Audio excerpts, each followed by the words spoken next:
días amigos, hoy estamos realmente orgullosos porque tenemos la presencia de una amiga de la casa prácticamente, la conocemos muchos años, a la doctora Johnny del Carmen Godoy González. Ella es doctora en educación, directora del proyecto de innovación del Comité Patriótico Bicentenario de la Independencia del Perú, Comité Bellavista. Ella nos ha concedido este honor, ¿no?, de estar aquí en nuestro programa hoy con el fin de tratar algunos temas, pero básicamente en nuestra área de historia, de ciencias sociales, por lo cual ella es especialista, tratar un tema muy importante. Buenos días, Johnny. Un saludo para nuestros amigos. Buenos días, ¿cómo estamos aquí? Pues presentes en este programa Dialogando, que con mucho cariño me ha invitado acá nuestro periodista, digamos, renombrado, Ruiz, ¿no? Así que, Luis Ruiz. Así que estamos aquí, encantados de estar en tu programa. Muchas gracias por la invitación. Gracias, Johnny. Hay muchas cosas que tendríamos que tratar, pero básicamente, si tendríamos que decir de tu trayectoria como doctora, ¿cuál es lo último, la actualidad sobre tus actividades, tus proyectos? Bueno, actualmente estoy como catedrática, digamos así, en la Universidad de La Cantuta en el sistema virtual. Justamente todos los sábados trabajo ahí con 2 cursos que me ha dado la universidad. Y bueno, hoy día pues precisamente estoy con ellos a las 5 de la tarde. Entonces hoy día de actividades también. Aparte, claro que soy empresaria de algunas empresas que ya hablaremos en lo interno. Adelante. Todo lo que es emprendimiento y empresa para nosotros es bienvenido y estamos dispuestos a difundirlo. Así es. Bien, bueno, estamos en esta semana que han sucedido muchas cosas y en la actualidad vemos una serie de cosas, el país está movido. Nuestro programa trata pues de análisis político, nacional, internacional, local, y en este caso nos trae lo que es un tema histórico, el cual hemos coordinado. A ver, dentro de todo lo que significa la historia del Perú, la República, la Guerra del Pacífico, la guerra con Chile, la guerra de los Guanes y Salitre, ha sido como una fractura, es como un quiebre, ¿no? Que hasta hoy en día, bueno, ya lo vemos en la historia, pero nos llega, ¿no? Con leyendas, con una serie de confusiones, problemas y todas esas cosas. Principalmente te diría, ¿qué significa para ti la Guerra del Pacífico? Para mí la Guerra del Pacífico significa en todo sentido, como lo acabo de decir tú, una ruptura entre países. Recordarás que en la época del incanato pues hemos sido una sola unión, ¿no? Con el Tahuantinsuyo. Y luego pues ha habido el quiebre, entonces hasta que hemos llegado a lo que es la República. Entonces cada país ha tratado de independizarse y en esa independización ha buscado pues sus límites, ¿no? Y para conseguir sus límites muchas veces ha habido pues conflictos, guerras, solo para conseguir los límites, ¿no? Límites que inclusive hasta el día de hoy en algunos casos, en algunos países todavía está en esa controversia, ¿no? Entonces para mí ha sido un quiebre porque en vez de estar hermanados, unidos, más bien como que cada país quiere, como dice, jalar agua para su molino, ¿no? Sí. En ese sentido, entonces ha sido muy difícil porque inclusive si hablamos más adelante sobre la Guerra del Pacífico, por ejemplo, recordarás que Bolognesi nació en Arica. Arica era de Perú, sí. Y hoy Arica es de Chile. Sí. Entonces la casa de Bolognesi está en Arica, que está en Chile. Está en Arica. Es un museo, me parece. Muy bien, pero en el contexto internacional, la Guerra del Pacífico tuvo protagonistas extranjeros. ¿Quiénes podrían ser considerados ellos? Bueno, protagonistas extranjeros estaban pues en este caso los chilenos, los bolivianos, naturalmente, pero en tipo de negociaciones, por ejemplo, no en una influencia directa, pero sí indirectamente, podríamos decir así, estaba, por ejemplo, Gran Bretaña y Francia, ¿no? Aunque antes para negociar, por ejemplo, estaba Estados Unidos, no directamente porque Estados Unidos no tenía nada que ver con el guano ni con el salitre, no le interesaba esa parte, pero sí le interesaba, por ejemplo, la hermandad, ¿no es cierto?, la unión fraternal. Entonces ahí tenemos, pues, por ejemplo, a Rockefeller y a otros más, ¿no? Que ya hablaremos. Adelante. Muy bien. Entonces, el guano y el salitre, esa era la época donde el boom del guano y el salitre. Y se puede decir que la guerra fue básicamente por esos recursos. Más por el salitre que por el guano. Más porque recordarás que el salitre pues estaba en toda la región Atacama, sí, que es justamente la zona que abarcaba Chile, Perú y Bolivia. O sea, los 3 países tenían injerencia. pero cada país quería tener la supremacía, quería tener el control. El control. Exacto. Y ahí es donde empieza el percance, ¿no? El salitre. Y entonces vamos a entrar a la causa. Se habla de una causa que fue el impuesto, ¿no?, que se le sube justamente al recurso natural. Al salitre. Al salitre. Y al guano. Ok, ¿eso nos puedes explicar? Bueno, antes de eso, más bien te podría decir cuáles fueron las causas internas y externas, si me permites, ¿no?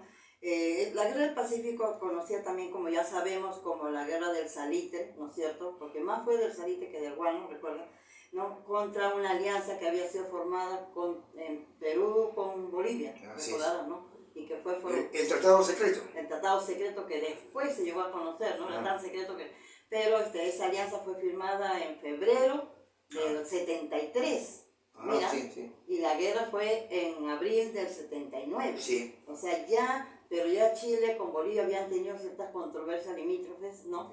Y entonces prácticamente ya había ese tratado, como que Bolívar ya intuía prácticamente que iba a pasar algo con Chile. Y efectivamente pasó. Entonces ese tratado fue abierto más adelante y ya exigió a Perú que entrara en la guerra, porque Perú no tenía nada que ver con la guerra, era la guerra de Bolivia y Chile. No tenía frontera con Chile. No tenía nada que ver Perú. Entonces, en ese tratado podríamos decir que hay causas internas y causas externas. Entre las causas internas, en primer lugar, tendríamos las diferencias fronterizas, por decirlas así, ¿no? Tenemos los intereses territoriales, por otro punto, las tensiones diplomáticas que existían, ¿no?, y que fracasaron, y el nacionalismo que fue creciendo. Por ejemplo, entre las diferencias fronterizas, ya sabemos porque las fronteras entre Chile, Perú y Bolivia, sobre todo Chile y Bolivia más que nada, ¿no? Especialmente en la zona del desierto de Atacama, porque justamente ahí era donde estaban las minas, ¿no?, de salitre y todo eso, ¿no? Entonces, el problema era entre Chile y Bolivia por ese límite fronterizo. Bolivia, pues, pierde ya con la guerra, pierde su acceso al mar y por lo tanto esas diferencias fronterizas fueron cada vez más fuertes, ¿no?, en ese sentido. Luego los intereses económicos que Chile ya quería pues abarcar, quería ampliar su territorio y por lo tanto al ampliar su territorio se expandía. Y para expandir pues tenía que ocupar los territorios de Antofagasta, que era de Bolivia, bloqueando la entrada a Bolivia inclusive, ¿no? En cuanto a los territorios, a las tensiones diplomáticas, entonces ya hubo una tensión pues justamente en las tres poblaciones, digamos así, ¿no? Pero más entre Chile y Bolivia, no tanto Perú. Perú no tenía que ver hasta ahí nada. Y por otro lado fue creciendo, incrementando el nacionalismo de Chile, ¿no? De querer imponer su poderío, de ser más que todos los países, de creerse superior a los demás países, ¿no? Claro. Porque también tenían un fuerte poder militar, ¿no? Entonces, esas serían las causas internas, al menos algunas de las causas internas. No pueden haber muchas más. Luego tenemos de las causas externas, por ejemplo, la intervención de potencias extranjeras, lo que hemos comentado, ¿no? Por ejemplo, en este sentido, el Reino Unido, que no intervino directamente, no fue un país que dijo yo te doy las armas, te doy esto, no. Pero a él le interesaba la compra, digamos así, o sea, tener poder sobre el salitre y sobre el guano, porque eso sí le importaba para su industrialización, ¿no? Así es. Bien, y las alianzas estratégicas que habían entre el secreto, por ejemplo, entre Bolivia y Perú, ¿no?, que fue firmado, como te dije, el 14 de febrero, si mal no recuerdo, en 1873, ¿no? Pero en ese tratado secreto no estaba también involucrado Argentina. No, ahí no se nota al menos la presencia de Argentina. Ya. Tal vez lo haya sido, tan secreto que... Claro. No, porque el tratado de secreto es Perú y Bolivia, que justamente Bolivia, cuando estalla la guerra entre Chile y Bolivia, entonces Bolivia astutamente, ¿no? Y me parece que inclusive los bolivianos en cierta forma son más astutos, ¿no? Porque le exige a Perú de que lo apoye, claro, según ese tratado. Y Perú, pues diplomáticamente acudió al tratado. ¿Y qué pasó después? Ya sabemos, ¿no? Sí, o sea, hubo prácticamente que abandonó. Perú tuvo que afrontarlo solo. Todo, Te menciono Argentina por el tema de que existe el coronel que participó en la batalla de Arica Roques en Espeña, que era amigo de Francisco Bolognesi, y después va a ser presidente de Argentina. Y él escribe en sus memorias, justamente, ¿no? Que él estaba de acuerdo que Argentina intervenga. Como su país no accedió a eso, él va en ayuda y en defensa de su amigo y del Perú. Claro, pero como te digo, pues eso fue un apoyo, porque no solamente vinieron los argentinos, vinieron también otros. Sí, que también hubieron otros sí, extranjeros que participaron. Por ejemplo, españoles también vinieron, inclusive en esa época. Pero después vino la guerra con España, naturalmente, ¿no? Pero no tuvo tanta injerencia, pues, por lo menos. Pero bueno, pues hubo un cierto apoyo a Bolognesi por la amistad. Por la amistad. No era nada oficial. Claro.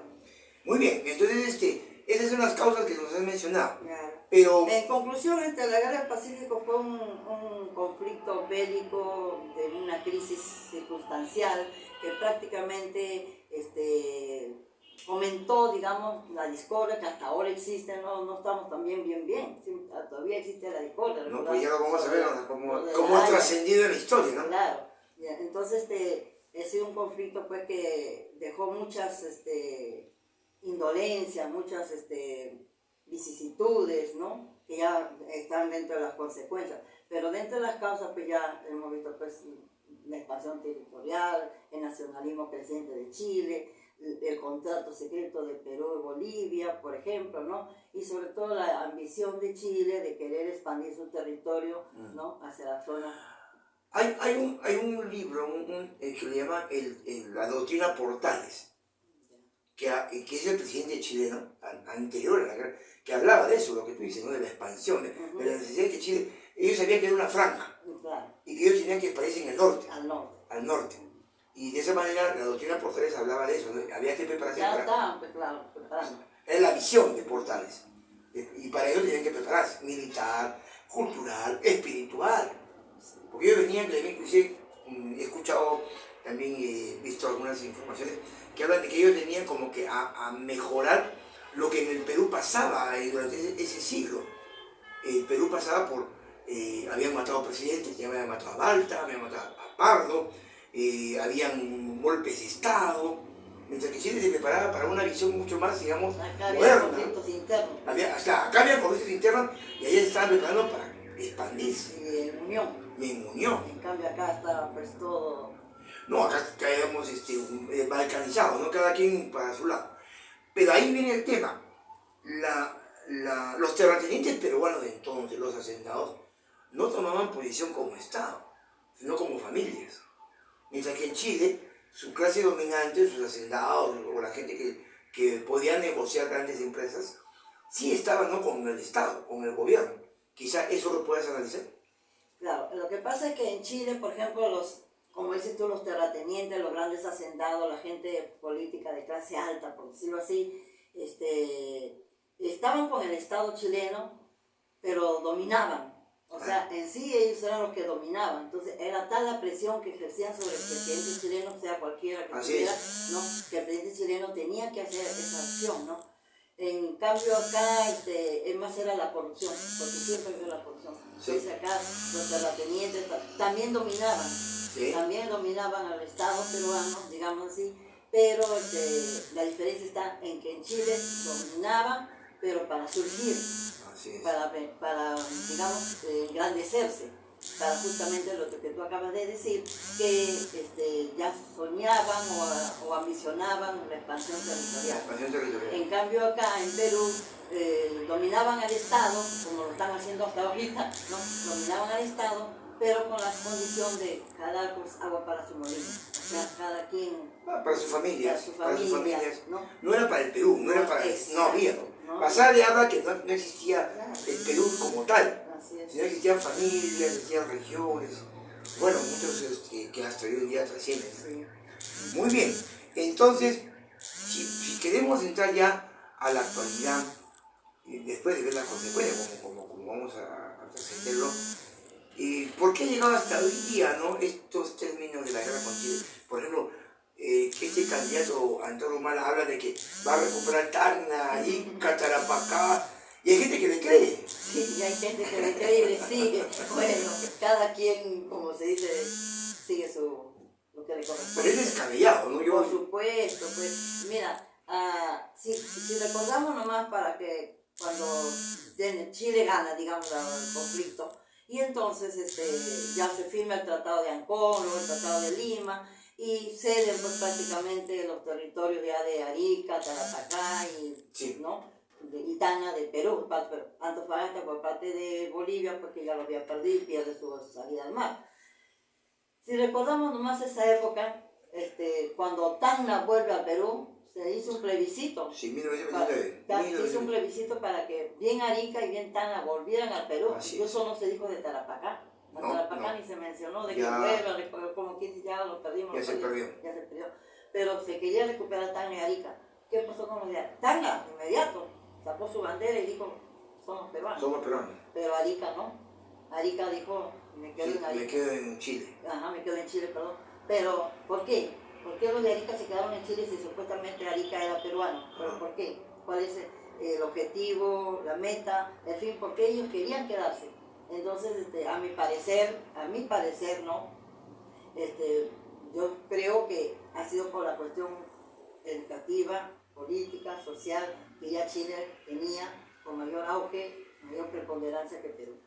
Entonces ellos vieron pues, que en Chile tenían pues de todo. Tenían apoyo. Apoyo del Estado. Del Estado, y además tenían, la educación era mucho mejor y hasta ahora es mucho mejor, las cuestiones políticas y todos los aspectos sociales, políticos, económicos eran mejor en Chile. Y prefirieron quedarse. Prefirieron quedarse en Arica. En Chile. En Chile. Sí, así fue. Se hizo pues el proceso de chilenización, que no pegó en Tacna. Exacto. Y ahí juega un papel importante las madres tacneñas, ¿no? Que ellas dicen, ¿no? Que si bien es cierto, había un proceso de chilenización, pero las madres educaban a sus hijos en las familias.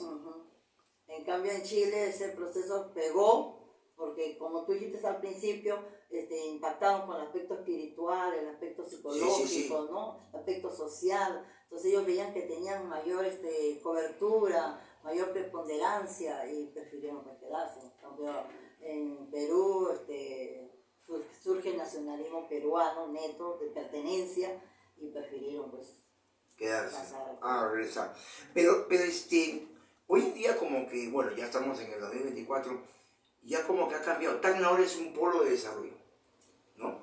Los chilenos de Arica van a Tacna a comer, a arreglarse los dientes, sí, a tratarse con los médicos, porque parece que hoy en día, como tú lo has dicho, y no de ahora, sino ya de tiempo atrás, te cuento así esporádicamente que mi papá vive allá, mi papá es chileno, vive allá, entonces, bueno, vivía porque ya murió también hace poco, y tengo hermanos allá. Y entonces cuando yo iba a visitar a mi papá, él decía que ellos venían a Perú porque la medicina en Perú y los médicos en Perú, en Tacna sobre todo, pues, ¿no? Era mucho mejor que en esos momentos. Mira, mi papá me decía, era mucho mejor que en Chile. Los médicos estaban mejor preparados que los de Tacna. Y se trasladaban a atenderse y después regresaban a la casa. Sí, sí. Comían, eso es lo que sabemos hoy en día, ¿no? Que, bueno, ahí, eso es lo que se llama los polos de fronteras, ¿no? O sea, que las fronteras ya se están reactivando y Tacna ahora pues tiene todo ese respaldo. Porque la comida también le hablan de que también es muy rica, ¿no? Sí. Hay muy rica. Hay chef, como ese chef Macías, que está ahorita en estos programas de televisión donde está mostrando también lo que es la comida tacneña. Que realmente, bueno, tiene sus... Habría que visitar Tacna. Tiene sus bemoles. Pero bueno, entonces entrando a las consecuencias de la guerra, estamos viendo de que qué nos trajo realmente al Perú o qué trajo también a Chile. Porque hay que entender, y esto ya lo estoy entendiendo con mayor intensidad ahora, que después de la guerra con Chile vencedor y Perú vencido, Chile entra en una guerra civil en 1891. ¿Sabes algo sobre ese aspecto? Esa guerra civil se provoca, ¿por qué? Porque justamente a pesar de la hegemonía que tiene Chile en cuanto a la guerra, de haber conseguido todos los territorios que él ambicionaba, ¿no es cierto? Pero sin embargo también ahí entra en controversia las cuestiones civiles con los terratenientes. Así es. La bancada empresarial, por ejemplo, ¿no? De que ya pues, los presidentes comenzaron a ponerse más fuertes. O sea, como que ya comenzaron a querer tener hegemonía como la debieron tener desde un principio, ¿no? Y eso impide pues unas buenas relaciones, ya van quebrantándose esas buenas relaciones y provoca pues lo que llamaríamos posteriormente la guerra. La guerra civil de 1892, que llegó a una estadística de 20.000 muertos o más. Y más que la guerra con Chile. Más que la guerra con Chile. Eso me sorprendió porque, bueno, o sea, se han enfrentado también los chilenos por su parte a una guerra donde hubo 10.000 muertos de parte de los chilenos, pero en la guerra civil eran más de 20.000. O sea, más muertes. Es duro, ¿no? Claro, es duro, pero sobre todo duro porque ahí murieron, así como también acá en Perú, mucha gente murió que no estaba en la guerra civil, que solamente por consecuencias de las explosiones, consecuencias de la misma guerra, mueren, ¿no? Pero en cambio, ahí también en Chile ocurre pues, prácticamente lo mismo, familias que se desunen, familias que prácticamente se quiebran, sí. no por cuestiones de familia, sino por cuestiones de la misma guerra civil que se implantó en ese momento. Claro, una guerra civil que realmente desencadenó sangre, ¿no? Odio, violencia, odio, resentimientos, exacto, ¿no? por supuesto. Y mira, y ese resentimiento, ese odio, bueno, al final ha sido poco a poco ya aminalado, ¿no es cierto? Porque ya hoy día ellos tienen una fuerte, digamos, actitud nacionalista frente hacia con Chile, ¿no? Sí. O sea, ahora ellos son chilenos a rajatabla, ¿no? Sí, sí. Como se dice, como el peruano también. Sí, Entonces, sí. en ese sentido, Eso es lo que pasa hoy día, ¿no? De que cuando juega Perú-Chile en fútbol, es como una guerra fría, vamos a decir. Pero no es lo mismo que pasa pues, con Perú, con Ecuador, no. Es como, bueno, estamos jugando, pero con Chile con Chile es como una guerra fría. Sí, están ahí todos. Todos están atentos. ¿Quién ¿no? gana? En cambio, con Ecuador, a pesar que, bueno, y es otro hemos tenido punto, guerra con Ecuador. Y ahí Tatihuiza, bueno, para qué recordar, porque es otro punto de Sí, conversación. otro momento. Pero, sin embargo, como dices tú, no hay ese resentimiento tan fuerte, ¿no? Como con Chile. A pesar de que se dan ya actitudes positivas, de buenas relaciones, pero esas buenas relaciones están tensas todavía. Sí, hay una tensión. Y son utilizadas políticamente, como lo que estamos viendo, ¿no? Y eso lo hemos visto en Argentina, en Chile, en Perú. Cuando los gobiernos, cuando los dictadores o algunos gobiernos quieren exacerbar para que la población los apoye, empiezan a crear un conflicto.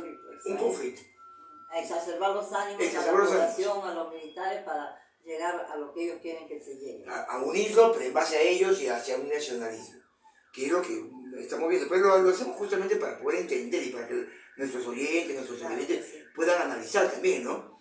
O sea, si esto es posible o no, de qué manera. Pero bueno, entonces, las consecuencias, como tú estás mostrándonos, bueno, fueron positivas, fueron negativas para unos, para otros. ¿Qué es lo que nos lleva para el futuro, ya en el siglo XXI, para nuestros países, básicamente, Perú, Chile?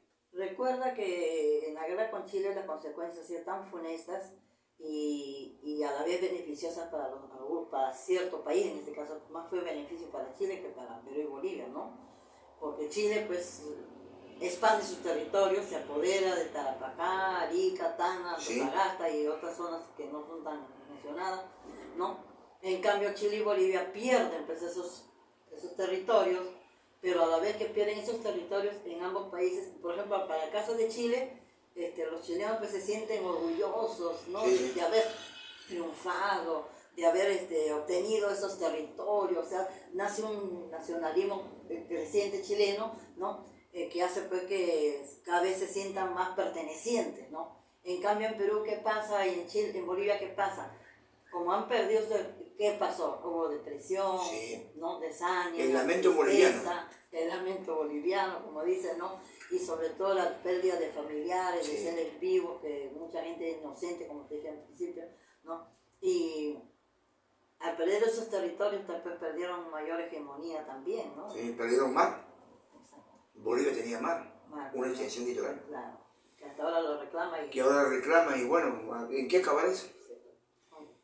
Bueno, entonces las consecuencias están ahí, el futuro, lo que se viene, pues prácticamente entendido. Nosotros vamos a ver el tema de lo que es el Pacífico, ¿no? Somos países hermanos de una otra manera, porque recuerda que en 1866 Chile, Perú y Ecuador se unieron para enfrentarse a España, y ahí estaban unidos. Es más, los barcos peruanos fueron a combatir en los puertos chilenos para defenderlos. Claro, porque les convenía a todos los países desprenderse de España, claro. Ahí pues enfrentando a ese pacto, a ese punto, digamos así, San Martín pues lo que quería era justamente... Dividir, ¿no? No tanto dividir, sino, claro, o sea, salir de España. Salir. O sea, salir de España. Liberarse de España. Liberarse de España es lo correcto, ¿no? Y ahí entonces le correspondía pues a Chile, a Bolivia, Argentina, Perú, unirse. No podían estar desunidos porque, como dice, si incluso el último bastión de España era Perú. Claro. Y si Perú seguía bajo el poder de España, nuevamente España podía doblegar a Chile, podía doblegar todo. Y entonces ellos no les convenían, por eso tenían que unirse. Por eso que estamos ahorita ya a los 200 años de la batalla de Ayacucho, sí, que aquí celebró la última batalla de toda América del Sur para enfrentarse a España, ¿no? Como antes fue Junín. Y es más, el castillo del rey Felipe dice que estaba todavía no con españoles hasta después de la batalla de Ayacucho. O sea, se mantuvieron ahí, porque estaban encerrados. Hasta que después el general Rodríguez ya se dio cuenta que ya, pues, ya no existía el virreinato del Perú. Muy bien, Johnny. Entonces, esto ha sido realmente solamente un preámbulo de lo que queremos hacer. Te agradezco mucho que participes con nosotros en estos temas. Hay muchos temas que tratar. Mira, yo me doy cuenta, por ejemplo, que se están difundiendo muchos temas, bueno, de parte de Chile, de Argentina, de México, y en el Perú tenemos todavía pocos. Eso nos han comunicado en las universidades. Estos temas son los que tenemos que difundir. Claro. Es más, cada país cuenta la historia de acuerdo a su... Obvio. A su interpretación, a su interés, ¿no? Entonces, si tú vas... Bueno, yo he ido a Chile, y si tú vas a Chile encuentras la historia... de repente, por ahí datos que no coinciden con la historia que cuentan acá, ¿no? Pero también, por ejemplo, yo he leído Los Cabitos, que es una revista de los militares, y tengo bastante de esa revista porque mi hermano fue militar ahí. Okay. Y en una de esas revistas veo pues que hay una historia que justamente se ajusta, ¿no?, a la realidad, a lo que dicen en Chile, a lo que está en el Morro de Arica incluso, ¿no? Coincide, entonces quiere decir que a nosotros también la historia no nos han contado como deberían de habernos contado en los libros, los grandes historiadores, ¿no? Sí. Han tergiversado de acuerdo a su interpretación naturalmente, ¿no? Y a veces quizás yo pienso que es para dar ese sentimiento de pertenencia, de nacionalismo y no hacer las controversias que hasta hoy día existen, ¿no? Las controversias. Sí, las controversias. La controversia del tratado de Ancón, la controversia del tratado secreto de Bolivia y Perú. O sea, hay ciertas controversias que hasta el día de hoy no se... Todavía no se han como que establecido, marcado, con rigor histórico. Exacto. Con rigor histórico. Sí, pues, estamos todavía en eso. Hay mucho que tratar, hay mucho que ver. Tenemos otros temas. En fin. Claro, por mi parte también yo estoy, digamos, muy de acuerdo en que tenemos que tocar esos temas con un rigor, con fuentes. Con rigor científico y fuentes. Con fuentes. Claro. Recuerda que ahora poco nomás, bueno, poco tiempo, también fue la controversia del límite marítimo, ¿no? Ah, claro, por supuesto. Y eso pues ya estaba también voz populi de que ya iba a haber otra guerra con Chile con respecto a eso, ¿no? Sí, pues. Que felizmente se apaciguó con la intervención de la Haya, que muchos dicen que Perú ganó. ¿Perú ganó? La pregunta. Bueno, el mar está ahí. El mar está ahí, pero Perú ganó. ¿Cómo lo ves tú? No ganó. ¿Por qué? Porque el Perú tenía sus 200 millas. Sí. De las 200 millas recuperaba una parte. No recuperaba las 200 millas. No, pues. Entonces no ganó. No ganó, recuperó. Sí, ¿Tú crees que ha sido como una especie, digamos, de apaciguamiento? Apaciguar para que podamos sobrellevar. Sobrellevar y sobre todo que ya no haya el conflicto bélico que podría haberse dado, ¿no? Ese es el triángulo que estás hablando, de la frontera marítima. Sí. Pero bueno, ese es otro punto para... Es otro tema que interesante también para la situación, porque de eso se estableció el Tribunal de la Haya, lo que estableció un triángulo de repartición entre Perú y Chile. Que en fin, hablaremos en su momento. Bueno, ya estamos concluyendo, estamos a unos minutos. Te invito para un próximo programa. Cuando gustes, encantada de haber estado acá en tu programa, y cuando guste bien el tema que me digas, estaremos pues discerniendo acá. Sí, no, interesantísimo porque tú como doctora en estos temas nos vas aclarando más puntos desde otro punto de vista también, ¿no? Sobre todo que te digo pues que como directora del proyecto de investigación e innovación antes estaba pertenezco a la Asociación de Patriotas de Bicentenario de la Independencia del Perú, cuyo presidente pues fue el coronel Enrique Gadurevich Godoy. Mira, lleva mi apellido, pero nunca aclaramos si éramos familia o no, pero creo que no lo tomo. Pero ha fallecido hace poco nuestro presidente y ha asumido pues otra persona, la señora Juanita, la presidencia. Bueno, yo pertenezco a esta asociación y cada asociación tiene sus propios comités diferentes. Diferentes comités, por ejemplo el de Bellavista, ¿no? Entonces ahí estoy yo en ese comité de Bellavista. Y tratamos justamente, hay historiadores, Juan San Martín, por ejemplo, coroneles generales que dan charlas, ¿no? Ad honorem todos, ¿no? Dan charlas para incentivar el sentimiento nacionalista a los peruanos, ¿no? A los niños, a los patriotas sobre todo, y muy bien. O sea, tratamos los temas de historia, por ejemplo, se trata de Junín, se va a tratar de Ayacucho, los temas de historia, ¿no? Y ese es el lema, basado en los valores, eso es lo que nos da el sentimiento del bicentenario, por ejemplo. Sí, estamos prácticamente ya a pocos meses de la batalla de Ayacucho, que debe celebrarse como debe ser. Bien, Johnny, te agradezco una vez más, un abrazo para ti. Espero contar contigo en una próxima oportunidad. A otros invitados que tú puedas también hacerte llegar, encantado, porque lo que nosotros queremos es contribuir con ustedes, amigos, para que estos temas de la historia del Perú se puedan seguir, digamos, tratando con altura, con rigor y con ciertas fuentes y que podamos desarrollar. Es para ustedes este programa. Soy su amigo Luis Ruiz, profesor de Historia, aquí complacido de la presencia de Johnny Godoy, nuestra directora del proyecto de Bicentenario. Muchas gracias, hasta la próxima. Hasta la próxima. Gracias.